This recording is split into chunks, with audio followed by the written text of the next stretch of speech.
Okay. And sorry I'm a little late, but it's good to see everybody. Everyone's muted. It looks that way. Okay. Everyone hears me? Yeah? Okay. Okay, so I want to share with you today. Today's the day I work on writing my Dvar Torah, my weekly Dvar Torah. I want to share it with you. You're not going to write it. Hopefully, I give it over with a little more gusto when I say it over Balpeh. But that was what I was busy with all day, and I want to share with you. So, sometimes I Baruch Hashem, Chasei Hashem, I believe I'm way over 600. It must be 600, who knows how many. Weekly, Baruch Hashem, I never thought I'd have the Shat Shema every week to come up with something. Some are better than others. And, sometimes when Hashem continued to bless me to be inspired and to be able to share my Dvar Torah. So sometimes, it's like the old Dvar from the Dubna Magid. I have something that I want to speak about. So you throw the dart, you know what you want to, the idea you want to say. Then you try to figure out the bullseye. So they always say, how do you always get a bullseye? It says, because I know what I want to say. Then I draw the bullseye around it. But sometimes it works the other way around, very often. And this I recommend. I've been being Mavis Sedra for a long time. I still, don't know it. But Mavis Sedra, it's Halach and Shulchan Aruch. And often you read the psukim, and sometimes the psukim, when you read them in the Pshuta Shamikah, they just don't make any sense. So I want to share with you two psukim in this week's Parshios, but in one of the Parshios, that I want to share with you my thoughts about it. And I think this is a vital lesson for all of us. And I'll share it with you. So, this is one of the most fatal episodes in Chumash, where Moshe Rabbeinu would have made it into Eretz Yisrael, if not for the fact that he hit the rock. And he got angry, whatever the chet was. Not if he hit, if he got angry, Shimun Amarim, different pshatim, 10 different pshatim, what exactly Aver was. But what's interesting is, number one, just on a superficial understanding, is that it doesn't seem, Moshe was upset, but God didn't seem upset with the Jewish people. There wasn't any, they didn't commemorate this place for the failure of the Jews. It was commemorated for Moshe Rabbeinu that, he hit the rock. But like the earlier time when they complained, it was called Masu Mariva, that was earlier when they left Mitzrayim, and they needed water, and they kvetched, and they said, by Rafidim, they said, and that whole story. But here, it doesn't seem God wasn't so upset with it. Moshe Rabbeinu got upset. But again, he botched it. He didn't talk to the rock. He hit the rock, and then it didn't happen right away. So whatever, we're not going to judge that. We're not going to focus on that. But in the Psukim, when they say their complaint, so I was reading the Pasuk, and while I was reading Mavis Sedra, it says like this. Usually I'm here for sleep on Mavis Sedra, but it struck me. So they come to Midbar Tzin, and Miriam died, and we know that the bear of Miriam, the well of Miriam, is the well that kept them nourished and fueled with water for all those years. And she died, it left, and suddenly was missing. So they were contentious. They said, Vayara, Moshe says, well, we would have been better off having died than suffer the fate of dying of thirst. Anyone who, if you ever hear accounts of the Holocaust, the greatest things in the ghetto and in the Holocaust, when they describe the hunger, the pain, and the thirst, the torture, that's very, very prevalent. Obviously, with other tortures, and of course the gas chambers, but on and on and on, endlessly, the hunger and the thirst was something that was torture. So they say, so then they say like this, why'd you bring this nation, they say to Moshe, to die here. Anachnu uvireinu, us and our cattle. So think about that pasuk for a second. Anachnu uvireinu. Says, you brought us here, that we should die. And by the way, our cows also. What do they focus on the cows? Or the cattle, the sheep, whatever it is, that they're going to die, that's meaningless. Anachnu uvireinu. Your life, you're complaining about not having survived. You won't be able to survive. You brought us here. Suddenly they're worried about us, and also even forget about us. What about our cattle? The cattle are only as significant as they're here, but if they're not here, the cattle is meaningless. They should say to kill us in the desert, to kill us and Irenu. That's one. And then in the next pasuk, they say something even stranger. And this was I hunted around to this to figure out a shot. I can share you what I found. So he says, why'd you bring us from Egypt? To bring us this evil spot. There's no seed. There's no seed, there's no figs, there's no grapes, there's no pomegranates. And there's no water either. That's a little strange. He says, you brought us to this terrible place. We don't have luxurious fruits, and by the way, we don't have water either. It's like saying, sir, you didn't bring me dessert. And meanwhile, he didn't bring you the main dish either. So you don't say, well, I didn't get the main dish. So what are they saying? You brought us to this terrible place. And not only it doesn't have, delicious, luxurious fruits that I can live without the rest of my life anyway. By the way, Mayim Lishtes doesn't have water either. Very strange. It's a very strange process. Just a Pshuta Shemikra. Sometimes the Pshuta Shemikra just screams out of you. And I never noticed it until this year. So I was trying to hunt around, and I found, the first thing I found was like this. There's a medrash that says, that when they said Anachnu v'Yireinu, it's interesting, the Yalkut Shemani says it. It says this was a greatness, and they were referred to as tzaddikim in the medrash, because tzaddikim chavivim aleihem behemtam kagufam. Their behemoths, their cattle, their livestock is as dear to them as their bodies. Where do we know that from? Goes back to one of our rabbis, Yaakov Avinu sends Yosef to go seek the welfare, Shloim Achecha, the welfare of your brothers, Shloim Seinechen, see how the cattle are doing too.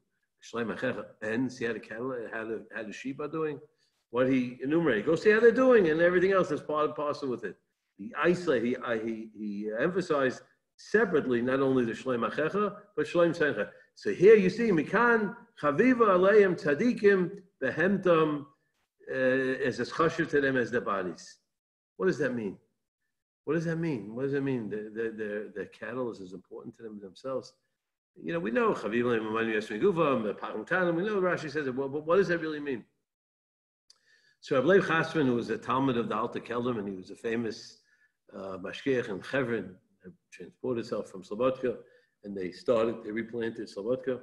Some of the Talmidim in Chevron, a terrible massacre took place with those Talmidim that were supplanted there. And Rabbi Chasman was one of the great mashgichim. He was the Rebbe of Reb Shalom Shadran, often quoted him. And he says like this. He says like this. What this means is that it's not about they care about their possessions and in particular about the meticulous, and they don't. It means it's a perspective. It's a world perspective. How do you look at the world? I have to survive, and I have my needs, and I have my cattle. And is it just merely an expedient? I have my things that give me my sustenance, and it's only secondary. Or a person looks at the world and he sees, as he says, like the Chavos Vava says, a person has to say, "Ma chaviseinu ba'olamenu." What's his chayv in this world? Obviously, we have a chayv. Hashem bestows us with so much good, so much kindness, so much bounty. And no matter what we give back, we're so much more in debt.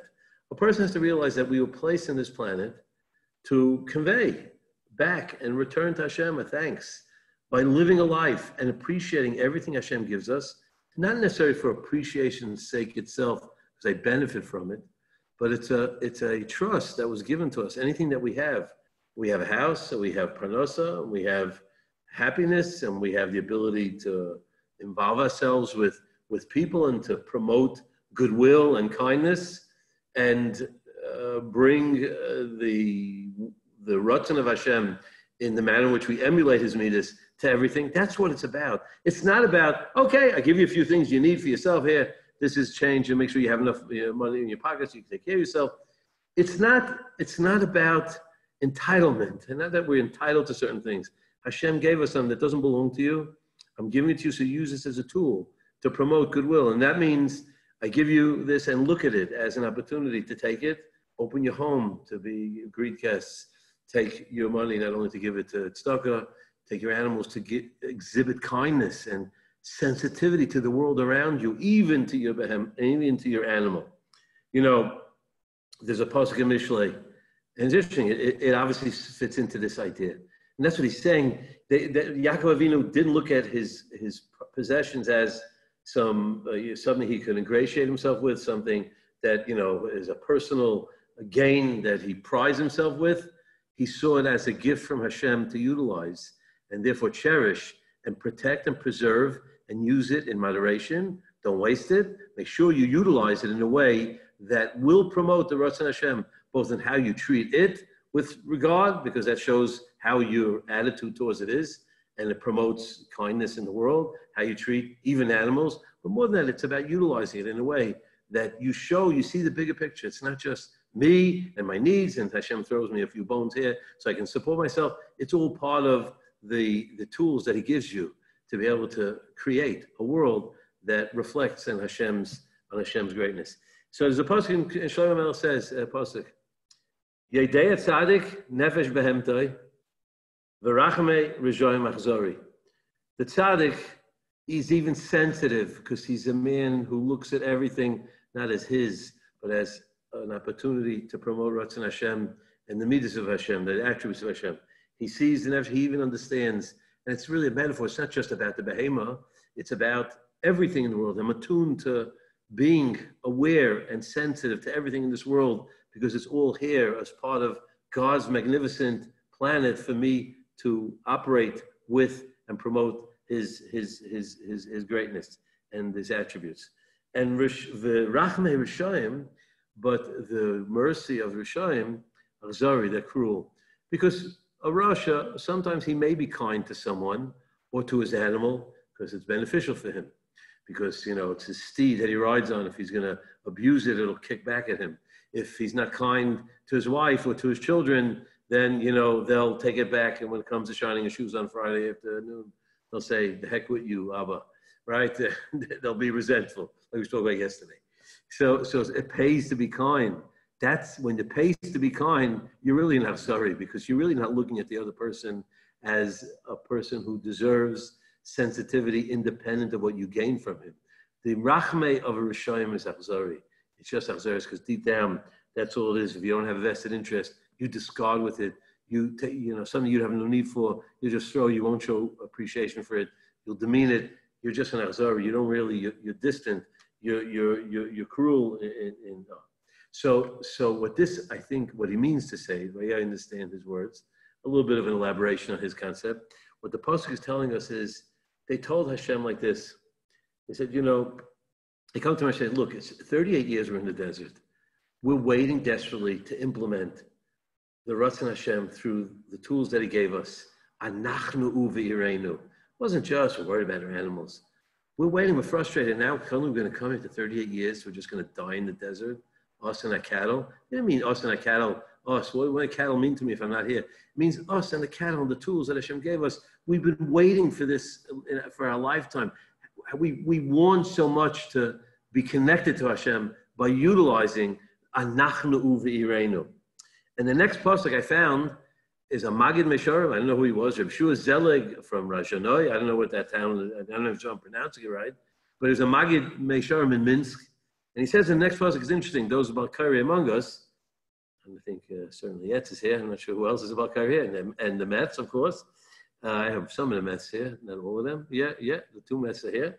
So it says like this. The pasuk says, if you look at the pasuk, V'lo I don't know the translation. V'lo mo elisonu miMitzrayim lohavi oisonu el hamakoyim hara hazeh loy psik makoyim zera useino v'gefen v'rimayim umayim ayin l'shtois. So when they said, you brought us to this evil place, loy with a psik, suddenly you stop. Loy. Makoyim zero teina v'gefen v'rimayim. So why is there a psik? What is the gap? What is the stop? What's the pause? Loy Mekayim Zera. It's not a place. You promised us a place. It's not a place that you promised us. So he says like this, it's a beautiful shot. He says, Loy, it's not about the Mekayim Zera Te'ena V'gefen V'rimayin. It's not about the luxuries we want out of life. We don't want to ingratiate ourselves, right? We want to live. We want to survive. We want water. Samal Chanafshi. We want you, Hashem. We want to connect. Of course, through the tools that you gave us to live a life of a family and industry and commerce, and to be able to exhibit the kindness and the goodness that one can do with all this arena of material that Hashem blesses us with. That's what it means, a beautiful shot. It's almost Pshuta Shemikra. And we're going to say, Loi, it's not about the Makayim Zera, because that's luxuries. We don't need that. We appreciate it, but that's not what we need. We pine for Mayim Lishtais. We just want to survive. We want to live a life. And it's interesting because later on, when Hashem tells Moshe Rabbeinu to go, to speak to the rock, he didn't speak to the rock, and he says, V'hishkisa es and again, v'es ha'eda, v'es be'iram, and the cattle. So he sort of justifies what they said. They said, Anachnu b'reinu. He says, yes, you and be'iram. And Rashi brings down, what do we learn? What is Hashem saying, be'iram? So Rashi says, Mikan, he brings on the Tanchuma, Shechos HaKadosh Baruch Hu, Amanim Shel Yisrael. Hashem has Rachmanis on the Amanim Shel Yisrael. Think about that statement. Hashem has Rachmanis on the Amanim Shel Yisrael. What does it mean he has Rachmanis on them? I mean, it means that he cares about your money also, not just your bodies. Of course, if Hashem takes care of us, well, he just cares, it wants to wear a birthday suit. We need animals to get the wool. We need milk to drink. We need meat to eat. So we need money. We need a house to live in. What does it mean a chassan of a Amanim Shel Yisrael? Is there something part and parcel from a human and his needs? It's all one. Hashem is chas, chiddush. He's not only chas on you, but on your mammon also. It almost doesn't make any sense. What does that mean? So I think what it means is, when Hashem sees that we have the bigger picture and we understand that the gifts that he gave us, we're going to utilize in the proper way. The gifts that Hashem gave us is to be utilized in a manner of a tool, of an instrument, not as some self-gratification or ingratiation, but we see it as a privilege that we can use these gifts, these material gifts that Hashem gave us to promote Ratzon Hashem. It says, I'm going to be very kind. I'm going to take that into account. If you show me that you get the bigger picture, you don't just live a small, limited life of worrying about your own needs and, just do the basics. But you see the bigger picture. You see the Anachnu u'bireinu. You see the Chavivim behemtam, that you're expanding the universe to radiate the Ratzon Hashem in everything that you do and everything you relate to, from the plant to the animals, of course, to humans, to your family, and so on and so forth. That's what Hashem says. I regard that and I understand and I get it, and I'll bless you also. I'm going to make sure you get and your cattle get. It's not just, of course, it's part and parcel of what it is, but it's an emphasis. I get the message, and I will give you the tools that you need.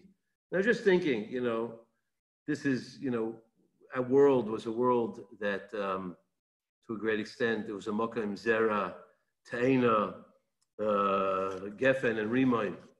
We had a good life, the basics we had. And, obviously, everyone has challenges, no question. But more or less, we had all the goodies. And then suddenly, the whole planet changed, and all the premises, whether it's your swimming or your restaurants or, or enough toilet paper, whatever it is that we ran, all the challenges of the luxuries of life that we now have to worry about. We took so many of the luxuries of life for granted. That was almost what our life was about. And we forgot about the mission, about, we have resources, we have opportunities. How do we utilize them in a way that promotes Ratzon Hashem? And now we have to say to Hashem, we get it. Anachnu u'vireinu. We're ready to reframe and see the bigger picture.